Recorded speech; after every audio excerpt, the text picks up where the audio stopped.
Well, hello there, and welcome to Radical World, the podcast. And today we've got Rachel Sheila Kahn, someone that I have known for what, going on 3, 4 years maybe by now? Yeah, Been a I long think so. time. And I have lived vicariously through this young lady. She is doing so much wonderful work in her community, and she's going to tell us a little bit about that. Rachel, welcome. Thank you for having me, Jose. Amazing. Absolutely. So tell us a little bit about yourself. Just who are you? Wow. I mean, how long have you got? I It's guess only a 30-minute thing, so yeah, exactly. I'll keep it brief. Yeah, I guess I'm Rachel Sheila Khan. I'm an ecosystem architect and a circularity specialist, particularly in the fashion industry. I'm also a mother and um, a I guess a thought leader in a way. I've been in the fashion industry for a couple of decades and then moved into sustainability, circularity, and then into regenerative futures over the past 8 years. So feels like a long time now. Yeah, it's been a long time. And can I add to that list? Yeah, of course. TED Talk speaker. TED Talk speaker, yeah. Yeah, you think just that small part. Yeah, that's awesome. I loved it. Thank you for sharing that with the community and the work that you've done. So I told you a little bit about what we're trying to do with Radical World, which is to share with the world this radical view that there is a way for human beings to be different, Yeah. and as long as we can appreciate that human beings aren't what we think they are, and I think I wanted to start with that because as you've started to explore with your broader community this idea that they can be different and do different and work different, Yeah. and collaborate different, right?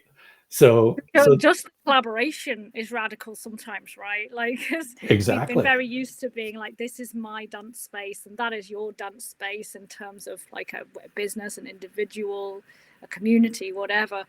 And very rarely do we come out and say, well, how can we create like win-win situations together? How could we create something larger than oneself, or one's company? So I think it's the collaboration itself is that sort of radical piece moving from, as I say, always like a place of from me to what can we do, what can we be, how can we co-create, and that's been radical for a lot of people, but also a really fun journey, yeah. with our incubator collaborators. And what do you like when you talk to these folks for the first time? What's what's their stance around what you're saying and how they react to it? Like, It really depends on who they are, really.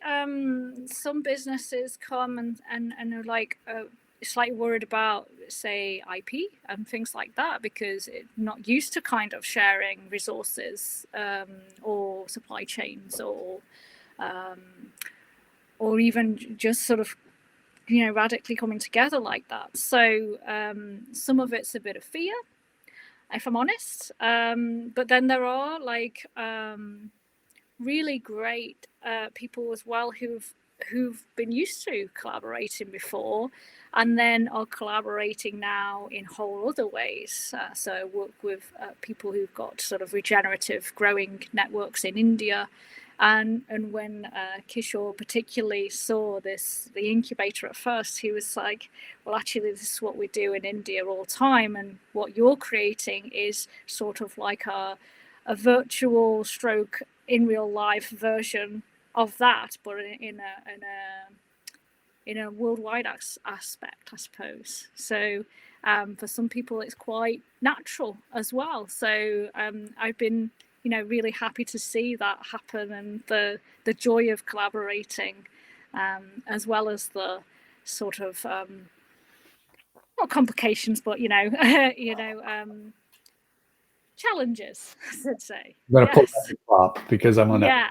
But one of the things that we talk about is this idea that there is a fiat lens, right? We've built a fiat system of control, of we need to manipulate people. We need to keep them in line.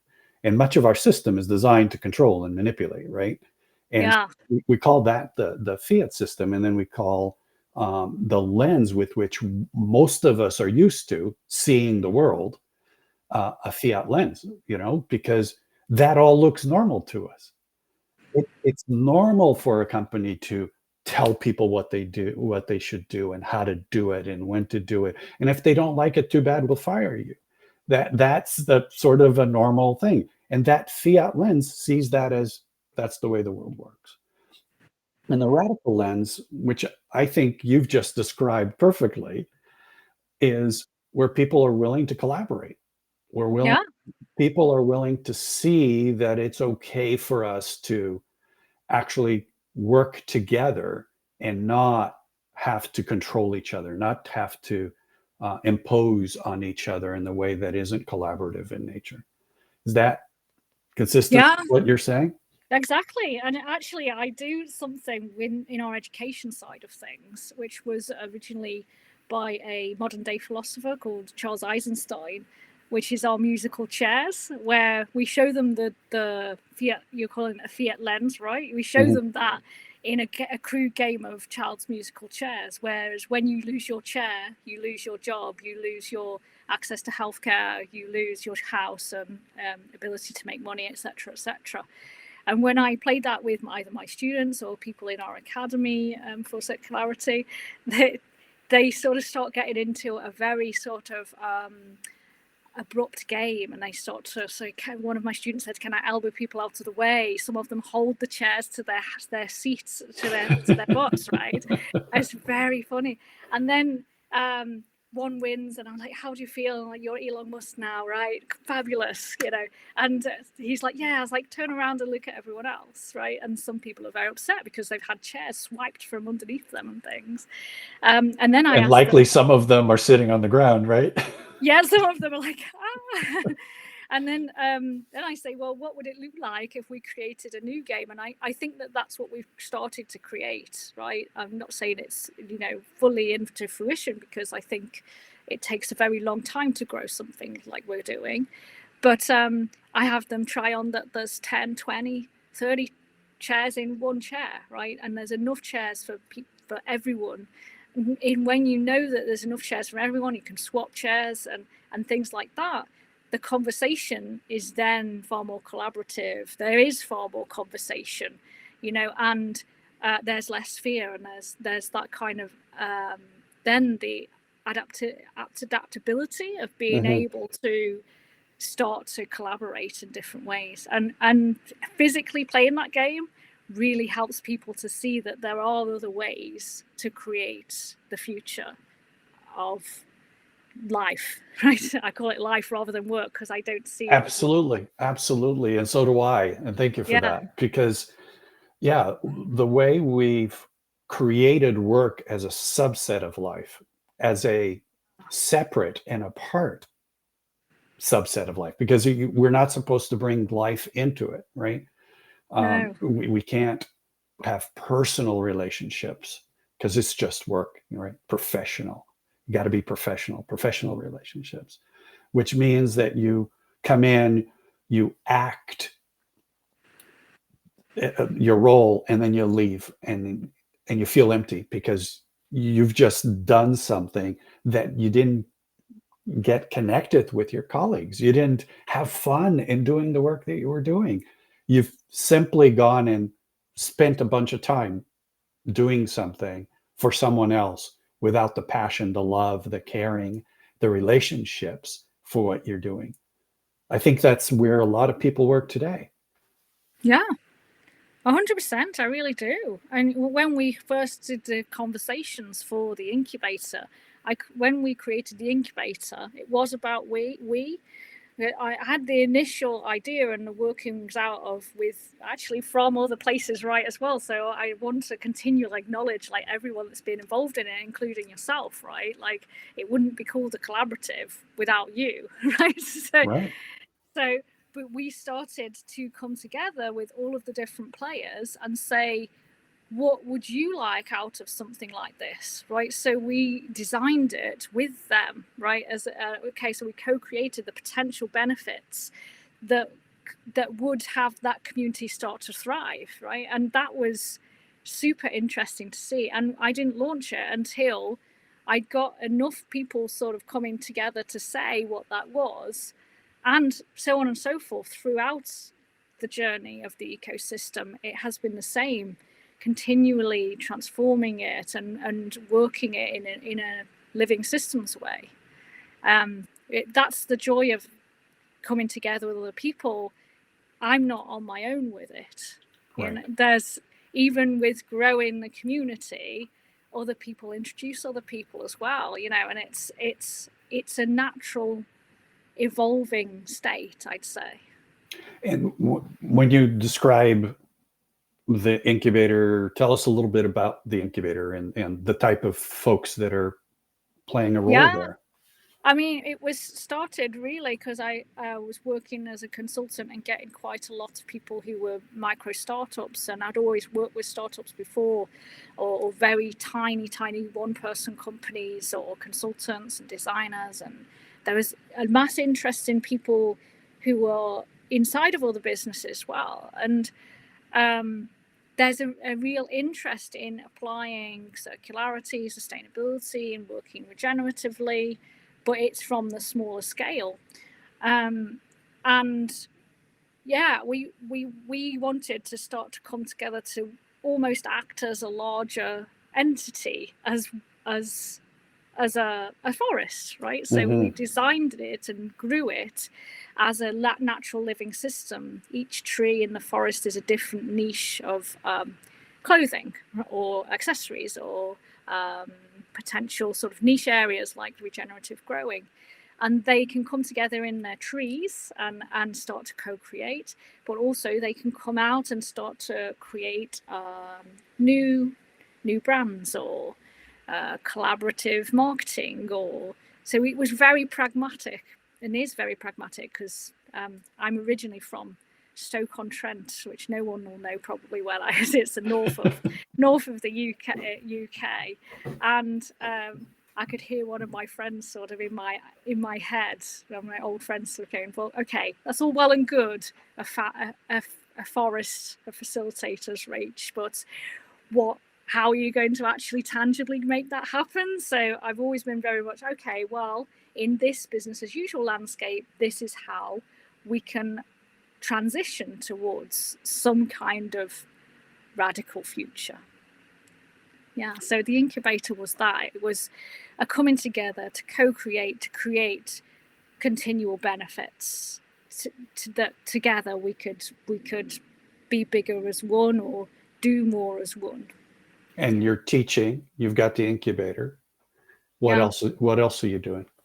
Oh yeah, I'm teaching. I'm a lecturer at the university master's level. I'm teaching business, particularly sustainability and ethics. We also have our academy where we teach in real circularity. We are now, I say we as well, because it's with Ken also. We are authors of our book, Real Circularity. That's us on the back. And Ken worked on the original Cradle to Cradle. He was actually the first member of the Ecosystem Incubator. And I was like amazed that he would join. I was like, amazing.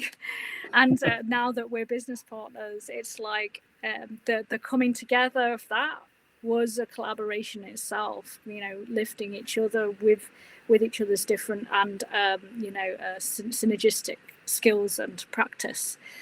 So there's that, and the incubator, and I work a lot as well, help mentoring, young entrepreneurs who are wanting to come on similar journeys, or grow a brand or that kind of thing. So yeah, there's a lot going on. And what you just described about coming together, I mean, that's Matt and I doing the same thing, and working with Radical World. And so from because you started this with the real in the clothing fashion industry, right? And that was sort of, that's where you come from. You come from that space. Yeah, I And thought it best to be in my domain. I know that I've got a network of people already doing it, but it has moved in a little bit into other spaces because inherently circularity, particularly, is an inter-industry activity.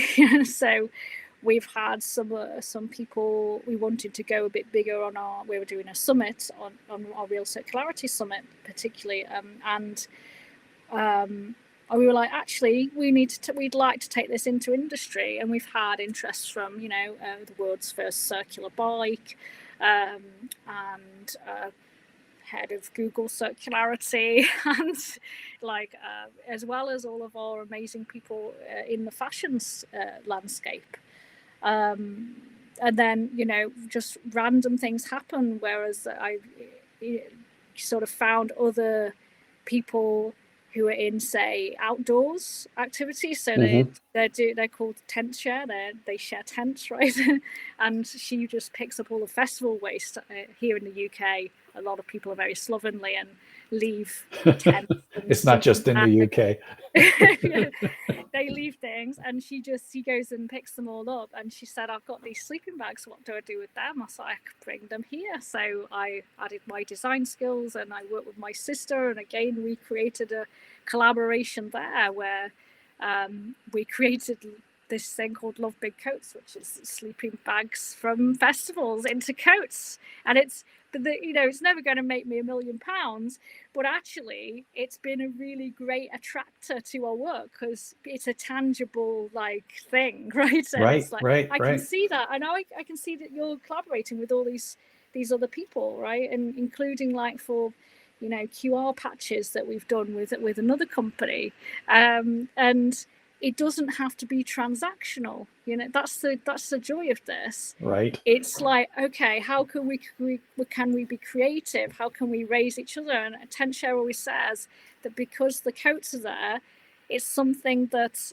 is then tangible and has people come and look at her world too, and vice versa. So yeah. So you're doing all of this, and you've got 2 boys, is that right? 2 boys, yes.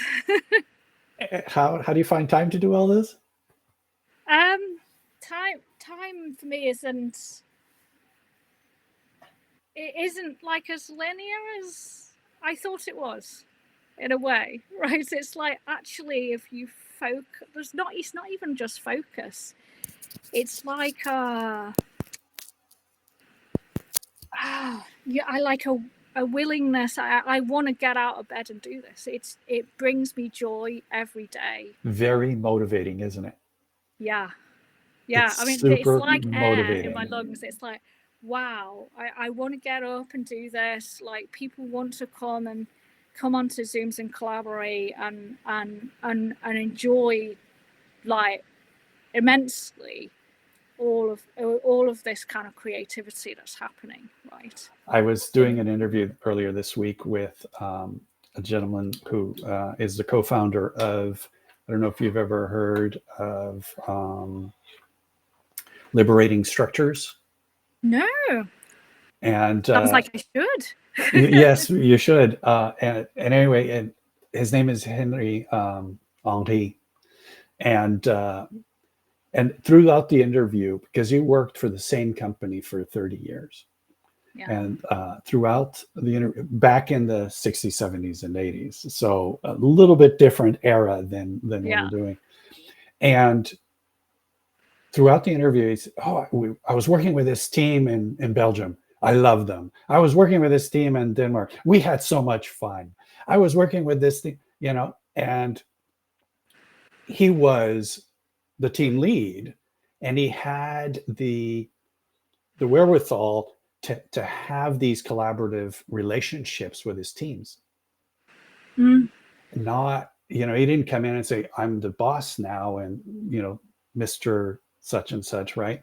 It was just the opposite. And it is amazing to see that the system we've built up didn't exist everywhere. There were pockets of people that were doing this what we're talking about doing now Yeah. has existed in different places, and that motivation that you were talking about for you, that thing of waking up and wanting to do this, I think is one, that you're doing something and it's fun, and it's, you're being creative, you're doing the thing you want to do, but also the fact that it's, as you said, it's not linear. I don't have to do that only, right? You can do the thing that feels right today, and tomorrow you can do the other thing because it feels right tomorrow. Because the truth is, it gets boring to do the same thing day in and day out, and we've forced ourselves to do the same tasks day in and day out for many, many years. Yeah. I don't get with collaboration though. It's not just me though now. No. Like, well, especially when we come into the co-creation pods, there's other people using their specialist skills that I don't have either. Exactly. Like that's their unique, amazing abilities. Let's actually create that so that we're creating that thrivability together. Like that's the gorgeous thing, that it's not just me doing it. I'm driving a lot of it. I'm not going to say I'm not, but there is now this ability to move into another space with it. Yes. To not let go. I don't want to say let go. It's not right. that. It's more like let thrive.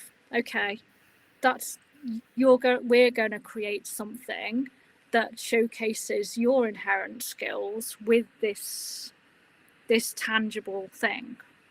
Absolutely. And for me, that there's its own motivation in seeing a collaboration and collaborators mature in in that environment, right? Yeah. And succeed in that environment, because there's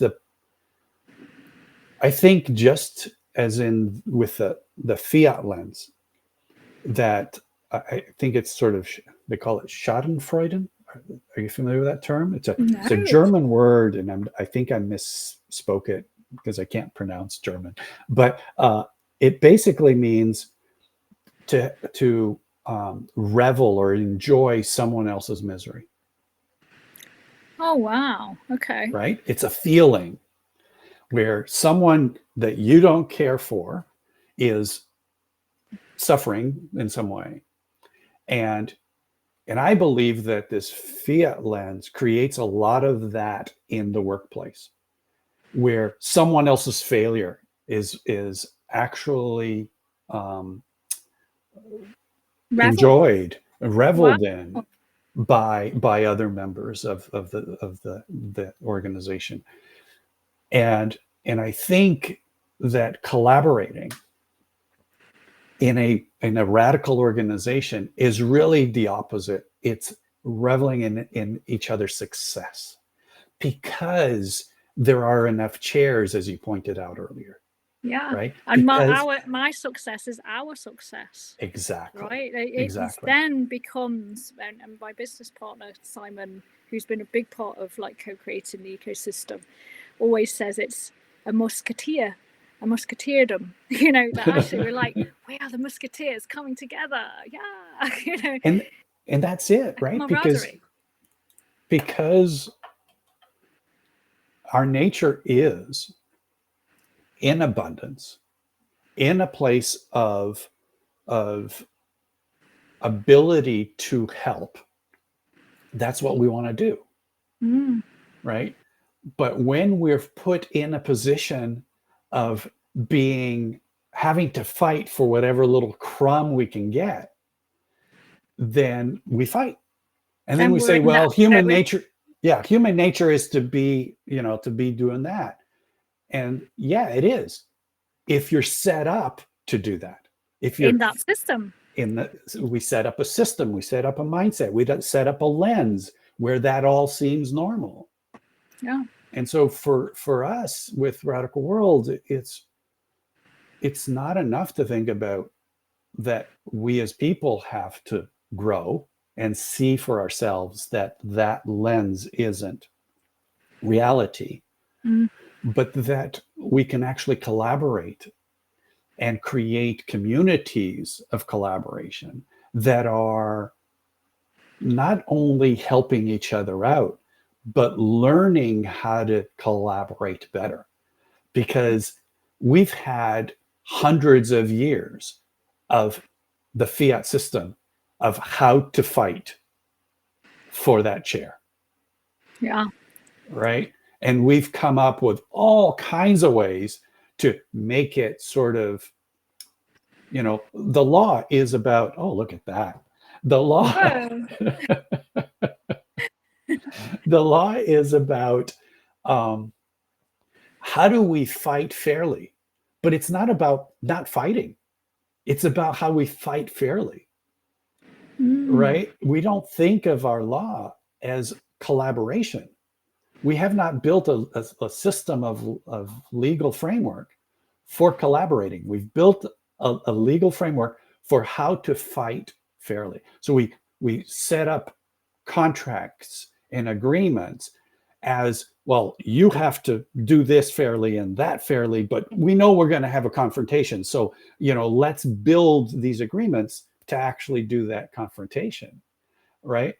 So we have to start from a place of no, it isn't about confrontation. Otherwise, we'll get back to where we're at. And it sounds like to me that you're doing that. That's really sort of the way that you and your community are communicating. Yeah, and I think there's a little bit of a hybrid effect, right?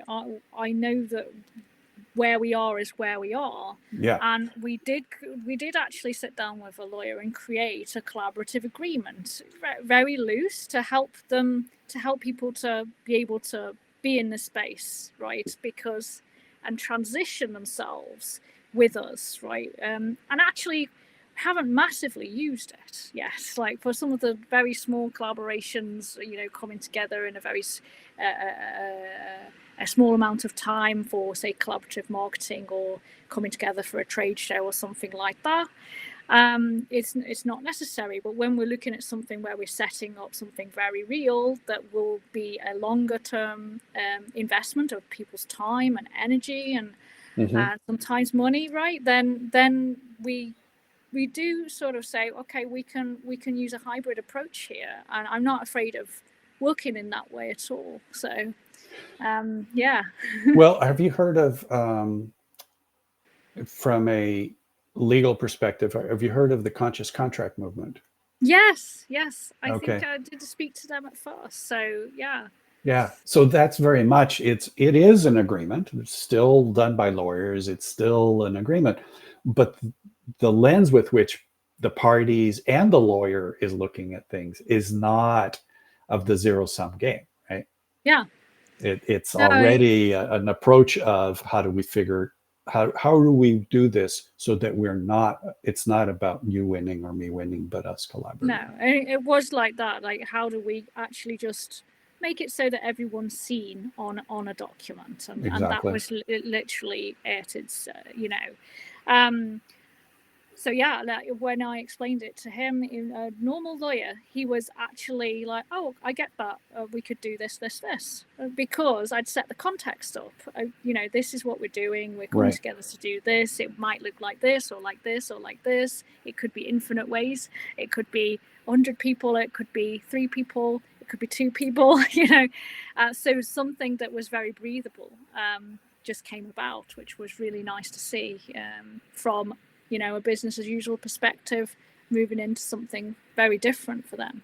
So It sounds like you're being very practical with this. It's like whatever works, as long as we're going in the direction of collaborating, the direction of letting people's motivation come through, yeah. of letting people really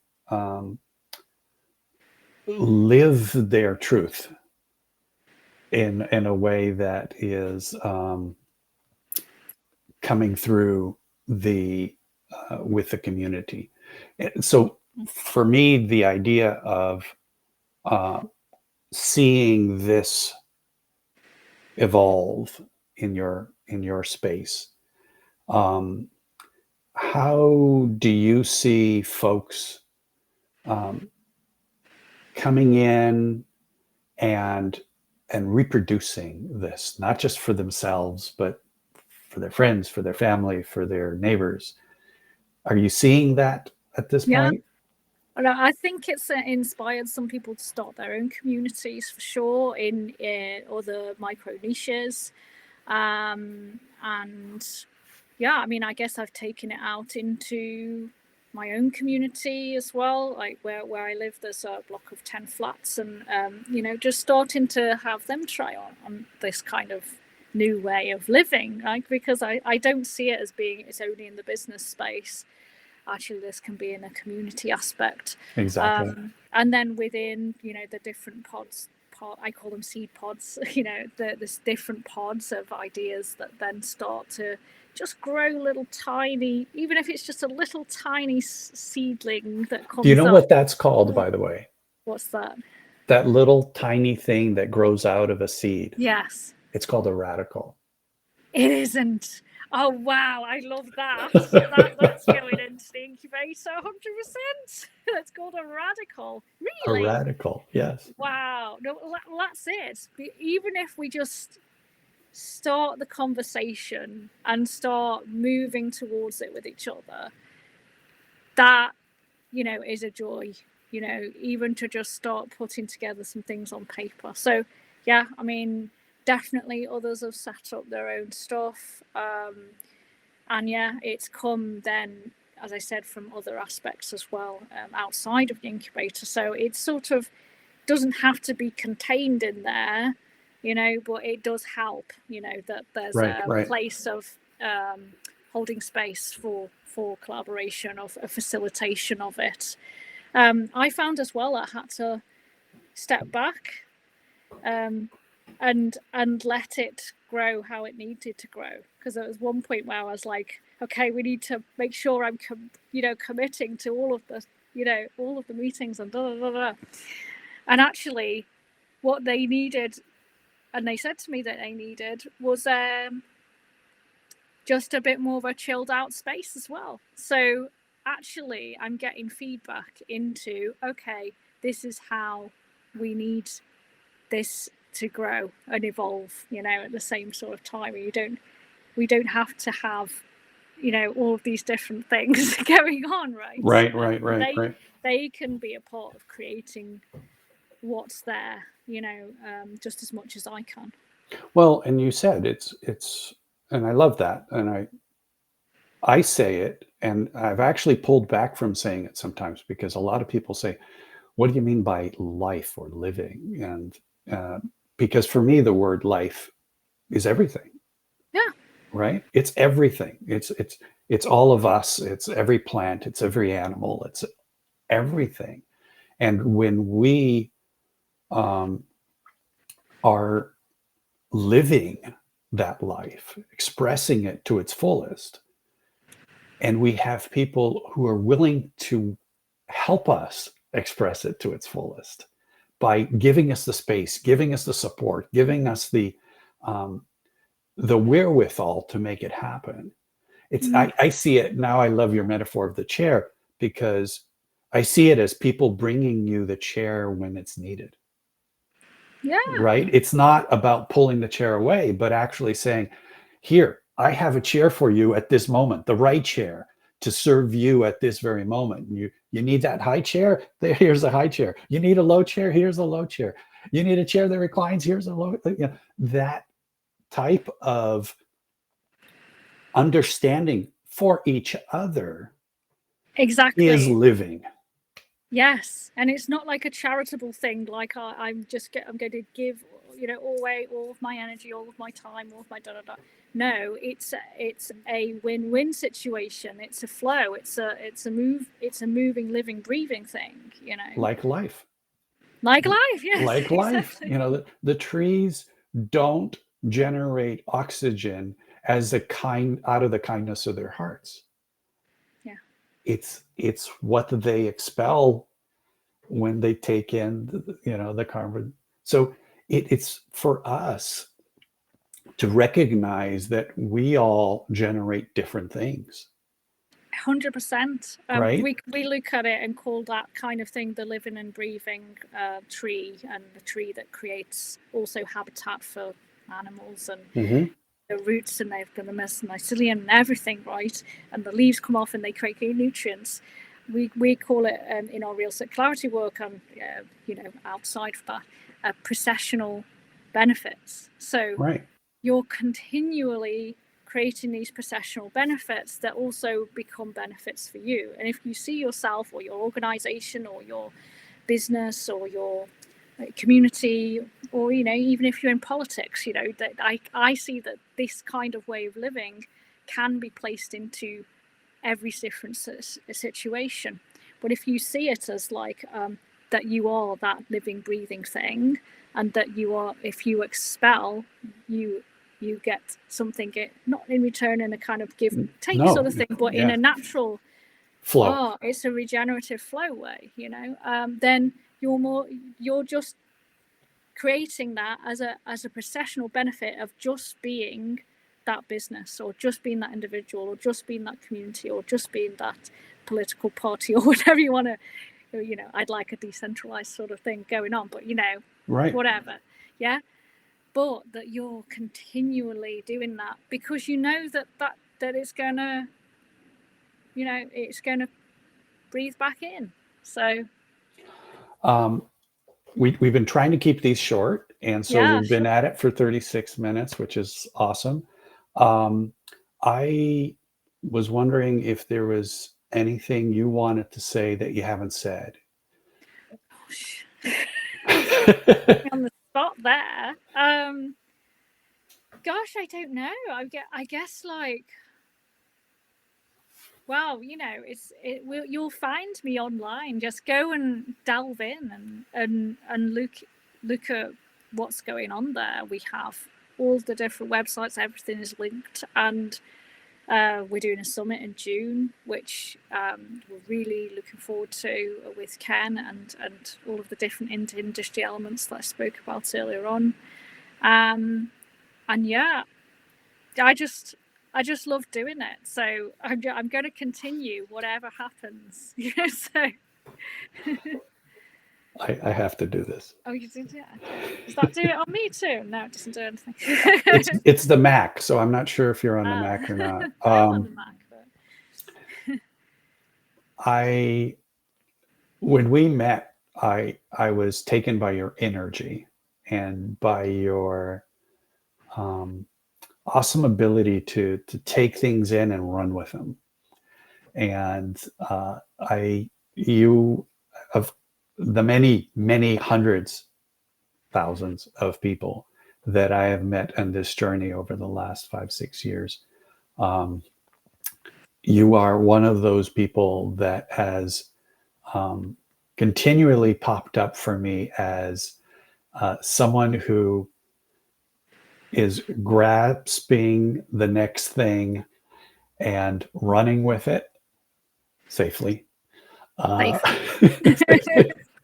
But also remembering everybody and everything that has contributed to that. And it feels so special to have known you, to know you, to be part of everything you're doing, even if it is tangentially, not on a regular basis.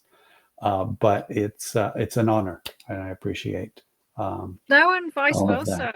Like when the regenerative way is to acknowledge all of the people whether they're dead or alive, that have inspired you on the journey. So I'm constantly posting. Whenever I post, I'm like, at this person, at that person. Donella Meadows, even though she doesn't have an at anymore because she's not alive. Actually, we need to acknowledge that it's not just us, that it's the we now and the we of the past. Absolutely. All of that deep, great roots and mulch, if we're going to go into the regenerative stance. It's all the people that brought us the chair. 100%. Exactly. Yes.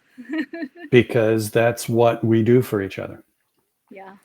And it's awesome. Love it. I'm okay. I've got goosebumps. Thank you so much for Thank this you. conversation today. Um, it's been a while, so I think we need to take a conversation offline as well because I 100%. want to catch up.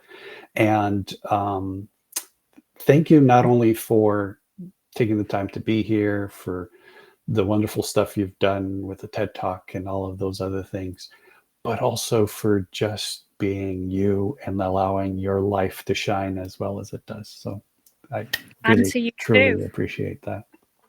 And to you too. Carlos, I don't know about next week, but I think we've got another Radical Pioneers next week. And so episode 5 is coming. We're talking about, we've been talking about fiat and the fiat lens, and we're going to be talking about the radical lens coming up next week. So join us next week as Matt and I and Tulio have a conversation around what is the radical lens, because we've talked quite a bit about all that darkness that we see in our society today and the fiat system. What is the radical lens, and how do we see ourselves and the possibility of collaborating? What Rachel is already doing. Let's talk about that next week. So see you next week. Rachel, thank you again. Thank you. And we'll see you soon. Ciao, See you everybody. soon.